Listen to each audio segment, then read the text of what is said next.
கரெக்டாக சொன்னால் 1.5 வருஷம் முன்னாடி நம்ம அந்த கொரோனா டைமில் எனக்கு ஒரு மெயில் வந்துருந்துச்சு. நான் உங்களோட வீடியோஸில் நிறைய பார்த்துட்ருக்கு, எனக்கு உங்களுக்கு ஒரு கிஃப்ட் அனுப்பணும் அப்படின்னு ஆசையாக இருக்குது, அனுப்பட்டுமா அப்படின்னு கேட்டுட்டு அவங்க வந்து தஞ்சாவூர் இருந்தால் கூப்பிட்டேன். சரி, கிஃப்ட் எல்லாருக்குமே பிடிக்கும்ல, அதனால் நான் வந்து சரி அனுப்புங்க அப்படின்னு சொன்னேன். அவங்க கேட்ட அட்ரெஸ்ஸு, ஃபோன் நம்பர் எல்லாம் அவங்களுக்கு கொடுத்துருந்தேன். அதுக்கப்புறம் அவங்களுக்கு ரொம்ப பிஸி ஆகிட்டோம் என்னமோ தெரியல, அதுக்கப்புறம் என்ன காண்டாக்ட் பண்ணல, நானும் அது விட்டுட்டேன்.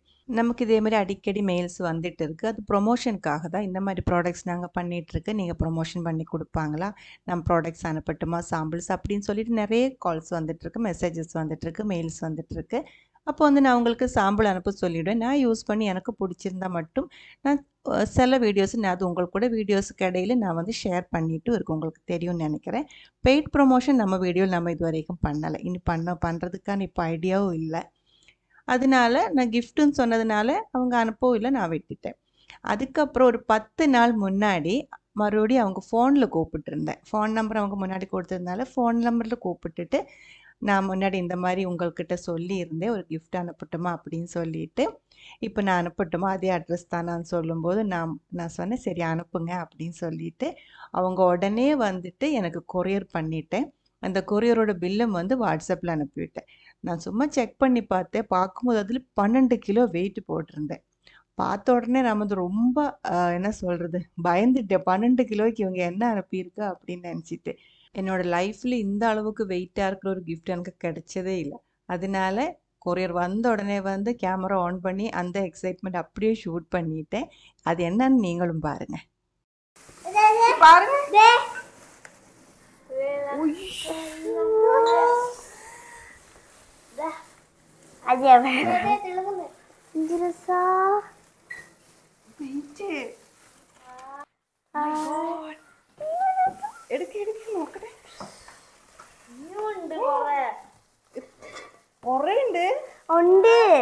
ലെയർ ലെയർ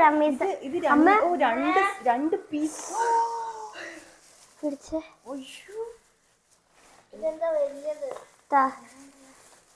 എങ്ങനെയൊക്കെ നമുക്ക് ആൾക്കാർ ഗിഫ്റ്റ് അയക്കോ? പുല്ല് പുറത്തേക്ക് എടുക്ക്, ചൊറിയത് മേത്ത് മുട്ടരുത്. ராஜாவிന്റെ கிரீடம். 2 குத்து விளக்கு தான் அவங்க அனுப்பி விட்டுருந்தேன். இது பார்த்த உடனே வந்து ரொம்ப ஷாக் ஆயிடுச்சு நானும் குட்டீஸும். இப்போ இந்த அளவுக்கு வெயிட்டாக இருக்கிற ஒரு விளக்கு வந்து என்னோடய ஃபேமிலியில் எங்கேயுமே இல்லைங்க. மோஸ்ட்லி கேரளாவில் எல்லாருமே வந்து ட்ரெடிஷ்னலாக நம்ம யூஸ் பண்ணுற நிலவிளக்கு இருக்குது இல்லைங்களா, அந்த ஒரு டிசைனில் அந்த ஒரு சைஸில் ஒரு மீடியம் ஒரு ஸ்டாண்டர்ட் சைஸ் இருக்கும், அதுதான் யூஸ் பண்ணுறது. ஆனால் பெரிய சைஸ் எல்லாம் எடுக்கும்போது அது வந்து ஷோய்க்காக மட்டும்தான் வைக்கிறது. இந்த மாதிரி விளக்கு நான் தமிழ்நாட்டு நிறைய இடத்துல பார்த்துருக்கு, நிறைய ஃபங்க்ஷன்ஸ்க்கெல்லாம் பார்த்துருக்கு. ஆனால் அது கை கொண்டு தொட்டது கூட இல்லை. இதுதான் எனக்கு முதல்ல பக்கத்தில் தொடுறதுக்கு அந்த அளவுக்கு ஒரு விளக்கு கிடச்சிருக்கு. ஸோ அது வந்துட்டு என்ன சொல்கிறது, நான் அவ்வளோ எக்ஸைட்மெண்ட்டாக இருந்துச்சு. இந்த அளவுக்கு ஒர்த்தாக இருக்கிற, இந்த அளவுக்கு காஸ்ட்லியாக இருக்கிற, வெயிட்டாக இருக்கிற ஒரு கிஃப்ட் எல்லாம் வந்துட்டு யாராவது அனுப்புவாங்களா அப்படின்னு ரொம்ப டவுட்டாக இருந்துச்சு. நான் வந்துட்டு என் ஹஸ்பண்டை கால் பண்ணிவிட்டு வீடியோ கால் காமிச்சு கொடுத்தேன். தங்கச்சிக்கு, தம்பிக்கு, அம்மாவுக்கு எல்லாருக்குமே ஷேர் பண்ணிட்டேன். எல்லாருக்கும் ரொம்ப பிடிச்சிருக்கு. இதோட டிசைன் வந்துட்டு அவ்வளோ ஆச்சரியமாக இருந்தேன். இதுக்கப்புறம் நான் அவங்கள கூப்பிட்டு கேட்டிருந்தேன், நீங்கள் இவ்வளோ ஒர்த்தாக இருக்கிற, இவ்வளோ ப்ரிஷியஸாக இருக்கிற, காஸ்ட்லியாக இருக்கிற ஒரு கிஃப்ட் எனக்கு அனுப்பி விட்டுருக்கு அப்படின்ட்டு. அப்போ அவங்க என்ன சொன்னேன் அப்படின்னா, மேடம் உங்களுக்கு நான் கொடுக்கும்போது அது வந்து பெஸ்ட்டாக இருக்கணும் இல்லைங்களா அப்படின்னு சொல்லியிருந்தேன். அப்போது என்னன்னு தெரியல, நான் கொஞ்சம் இமோஷனல் ஆகிட்டேன். நல்ல வெயிட் வருதில்ல, 12 கிலோ வந்து 12 kg வெயிറ്റ് കൊറിയറിൽ. ഒരു മിനിറ്റ്, ഇതെല്ലാം എടുത്തിനകത്തേക്ക് കൊച്ചു അവിടെ തന്നെ കൊണ്ടുപോയിക്ക്. இதை பற்றி தெரியாததுனால இது ஃபிக்ஸ் பண்ணுறதுக்கும் எங்களுக்கு கொஞ்சம் டைம் ஆயிடுச்சு. ஒரு டைம் பண்ணி பார்த்த உடனே ரொம்ப ஈஸியாக இது எப்படி பண்ணுறேன்னு தெரிஞ்சிருச்சு. ഇത് ഇവിടെയാ മയിൽ ഇതിൻ്റെതാണല്ലോ. ഇത് ഇവിടെയാ മയിൽ ഇതിൻ്റെ അല്ലേ? വാവ്. ഇനി ഇതും ഇനി ഞാൻ ആക്കിയല്ലോ. നീ ആക്കിയാ? Good girl. അതല്ല, അത് ഇതല്ലടോ. അതെ തിരിക്കുന്നില്ല, അത് തിരിയൂല. ഇത് ചുമ്മാ വെക്കാനാ? അല്ല, ഇത് ഇങ്ങനെയാണോ അമ്മ?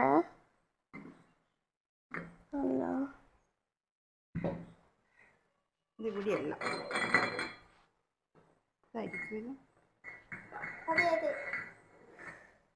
ഇങ്ങനെയാ?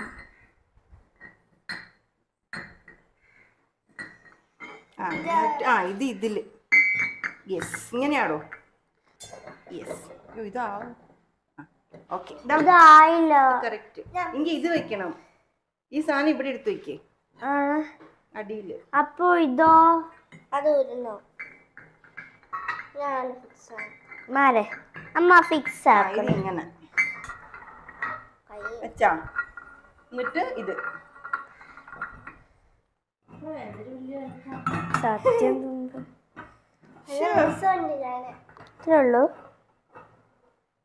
ഇത്രയുള്ളൂ. சத்தியமா இந்த மாதிரி ஒரு கிஃப்ட் எதிர்பார்க்கவே இல்லை.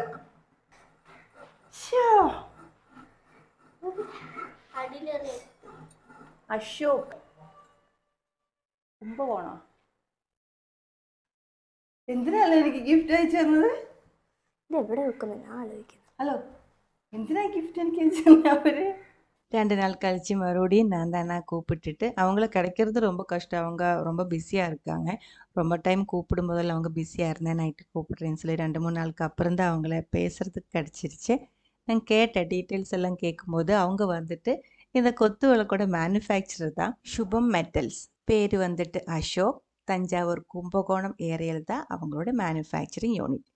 இந்த விளக்கு வந்துட்டு ஃபுல்லாக ஹேண்ட் கிராஃப்டட் தான். இதில் மிஷின் ஒர்க்குன்னு சொல்கிறதுக்கு அந்த த்ரெட்டு மட்டும்தான் இருக்குது. மிச்சம் இந்த டிசைன் ஃபுல்லாக அவங்க கையில் தான் செஞ்சு எடுத்துருக்கு. எனக்கு அதெல்லாம் கேட்கும்போது ரொம்ப ஆச்சரியமாக இருந்தது. இந்த அளவுக்கு ஃபினிஷிங்கை எப்படி கையில் பண்ணி எடுக்க முடியுமா அப்படின்லாம் நான் யோசித்தேன். ஸோ உங்களுக்கு இது அவங்கள காண்டாக்ட் பண்ணணும் அப்படின்னா நீங்கள் காண்டாக்ட் பண்ணலாம். நான் வந்துட்டு வாட்ஸ்அப் நம்பர் கொடுத்துக்கிறேன். அவங்க கொஞ்சம் பிஸியாக இருக்கிறதுனால மேபி கால் அட்டன் பண்ணாமல் இருந்தால் கூட நீங்கள் வாட்ஸ்அப்பில் காண்டாக்ட் பண்ணால் உங்களுக்கு ஃபுல் டீட்டெயில்ஸ் கிடச்சிடும்.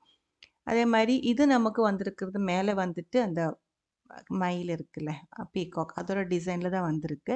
இது இல்லாமல் அவர்கிட்ட விநாயகரோட விளக்கு இருக்குது, லக்ஷ்மி, சங்கு சக்கரம். சங்கு சக்கரம்னா இந்த சுதர்ஷன சக்கரம் அப்படின்னு மலையாளத்தில் சொல்லு, அதோடது. அதே மாதிரி கிறிஸ்டின்ஸோட விளக்கு, அந்த க்ரோஸ் இருக்கிற விளக்கு, அதெல்லாம் அவங்க பண்ணிகிட்ருக்கு. இல்லை உங்களுக்கு வேறு ஏதாவது ஒரு டிசைன் வேணும் அப்படின்னா அந்த மாதிரி சொல்லி கொடுத்து அதுவும் உங்களுக்கு பண்ணி கொடுத்துருவேன். இதெல்லாம் நான் கேட்ட டீட்டெயில்ஸாக மறுபடியும் உங்களுக்கு ஏதாவது தெரியணும் அப்படின்னு நீங்கள் அவங்கள டைரெக்டாக காண்டாக்ட் பண்ணிடலாம். முதல்ல எனக்கு இந்த மாதிரி கிஃப்ட் வந்து ஜஸ்ட் ஒரு டைம் அப்டேட் பண்ணிடலாம், விளக்கு மட்டும் காமிச்சிக்கலாம் தான் நினச்சேன். அப்புறமா வந்து இந்த விளக்கு பார்க்குறவங்க எல்லோரும் வந்து இது எங்கேருந்து வாங்கினேன், புதுசாக இருக்குது, டிசைன் வெரைட்டியாக இருக்குது அப்படின்னு சொல்லும்போதெல்லாம் அவங்களும் இந்த டீட்டெயில்ஸ் எல்லாம் கேட்கும்போது அவங்களுக்கும் வேணும்னு சொல்லும்போது தான் நிறைய பேருக்கு யூஸ்ஃபுல்லாக இருக்கும் அப்படின்னு தோணேன். அதுக்கப்புறம் தான் இந்த மாதிரி ஒரு டீட்டெயில்டாக இருக்கிற வீடியோ எடுத்துக்கலாம் அப்படின்னு ஒரு முடிவுக்கு வந்துட்டேன். நமக்கு இதுக்கு முன்னாடியும் இந்த மாதிரி சின்ன சின்ன ஐட்டம்ஸ் எல்லாம் ரிவ்யூக்காக அதே மாதிரி ப்ரொமோஷனுக்காக வந்துருந்துச்சு. எனக்கு பிடிச்சது வந்து நான் வீடியோவில் சொல்லியிருக்கேன், பிடிக்காதது வந்து நான் அவங்ககிட்டே சொன்னேன் இது வந்து சரியாக வராது. ஆனால் நம்ம சேனலில் நான் அது காமிக்கும்போது நம்மளே நம்பி சில பேர் வாங்குறாங்க. அதுக்கப்புறம் அது ஒரு அவங்களுக்கு பிடிக்கலைன்னா வந்து அது எனக்கு கஷ்டமாக இருக்கும். அதனால் நான் வந்து ரொம்ப என்ன சொல்ல ரெஸ்பெக்ட் கொடுத்தே அவங்ககிட்ட சொல்லியிருக்கேன், நான் பண்ண மாட்டேன், சாரி அப்படின்னு சொல்லிட்டு நான் சொல்லியிருக்கேன். ஆனால் இது வந்துட்டு நான் தான் அவங்ககிட்ட கேட்டேன். அவங்க என்கிட்ட ப்ரொமோஷன் பண்ணுறதுக்கா, இல்லை இந்த மாதிரி ஒரு வீடியோ எடுங்க, இல்லை இந்த மாதிரி அந்த மாதிரி எதுவும் அவங்ககிட்ட கேட்கல. அதான் எனக்கு ரொம்ப ஆச்சரியமாக இருந்துச்சு. நான் முதல்ல அப்படி தான் நினச்சேன், இது அவங்க எனக்கு இந்த மாதிரிலாம் அனுப்பும்போது அவங்க பெருசாக ஏதோ பண்ணுறதுக்காக கேட்பாங்களா அப்படின்ற ஒரு டவுட் இருந்தேன். ஆனால் 2 நாளைக்கு அவங்க எதுவுமே கேட்காததுக்கப்புறம் நான் தான் கூப்பிட்டு டீட்டெயில்ஸ் எல்லாம் அவங்ககிட்ட டீட்டெயில்ஸ் எல்லாம் கேட்டேன். ஸோ அப்போ அவங்க எனக்கு இதே மாதிரி ஒரு கிஃப்ட் கொடுக்கும்போது அவங்களுக்காகவும் நான் கொஞ்சம் பேர்கிட்ட இது சொல்லணும், அவங்க இந்த மாதிரி பண்ணிகிட்டு இருக்கு, யாருக்காவது வேணா நீங்கள் காண்டாக்ட் பண்ணும்போது அவங்களுக்கும் அது ஒரு ஹெல்ப்பாக இருக்கும் அப்படின்னு நினச்சேன். ஸோ உங்களுக்கு வேணா கண்டிப்பாக அவங்கள காண்டாக்ட் பண்ணுங்கள். டீட்டெயில்ஸு வாட்ஸ்அப் நம்பர் எல்லாமே நான் வந்துட்டு இந்த வீடியோக்குள்ளேயும் டிஸ்கிரிப்ஷன் பாக்ஸிலும் கொடுத்துக்கிறேன். விஷு டைமில் தான் இந்த விளக்கு கிடச்சிருந்தேன். அதனால் இந்த டைம் விஷுக்கண்ணி ரெடி பண்ணும்போது அதில் இந்த விளக்கு நான் இதே மாதிரி தீபம் கொளுத்தி வச்சுருந்தேன். அது பார்க்குறதுக்கு ரொம்ப கிராண்டாக இருந்துச்சு. இந்த விஷுக்கண்ணியோட டீட்டெயில்டாக இருக்கிற வீடியோ நம்ம அப்லோட் பண்ணியிருக்கேன், அது ஒரு டைம் பார்த்துக்கோங்க. அடுத்த ஒரு வீடியோவில் நம்ம உடனே பார்க்கலாம். அது வரைக்கும் வணக்கம்.